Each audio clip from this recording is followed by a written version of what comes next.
जिल्ह्यात अवैध व्यावसायिकाच्या विरोधात बातमी लावणाऱ्या पत्रकारावर जीवघेणा हल्ला झाल्याची घटना घडली आहे। हिंगोली जिल्ह्यातील सेनगाव येथे सुरू असलेल्या अवैध वाळूचा उपसा आणि वाहतुकीच्या बातम्या प्रसिद्ध केल्याचा राग मनात धरत बुलेटवर आलेल्या अज्ञात 4 इसमांनी पत्रकार महेंद्र पुरी यांच्या घरावर हल्ला करत हातात शस्त्र घेऊन दहशत माजवत शिवीगाळ करून जीवे मारण्याच्या धमक्या देत मोटरसायकल जाळण्याचा प्रयत्न केलाय।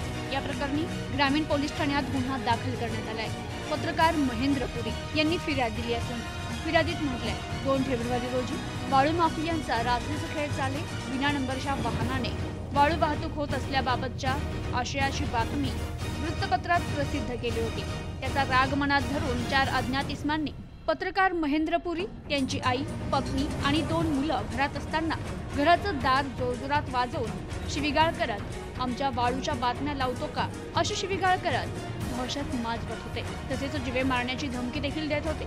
यावेळी पत्रकार पुरी यांची आई दार उघडून घराबाहेर आले असता या अज्ञात इसमांनी पुरी यांच्या आईला ढकलून दिलं।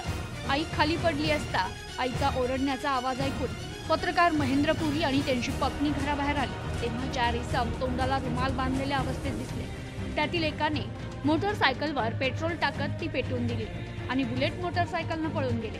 संबंधित घटनेची माहिती पत्रकार पुरी यांनी डायल 112 वर दिली। त्यावेळी पोलीस घटनास्थळी दाखल झाले। तर वाळू माफियांची बातमी प्रसिद्ध केल्याने 4-5 जणांनी पत्रकार महेंद्र पुरी यांच्या घरावर हल्ला करत त्यांची मोटरसायकल जाळल्याची घटना घडली आहे। प्रतिनिधी परशुराम जाधव, न्यूज टुडे 24, हिंगोली।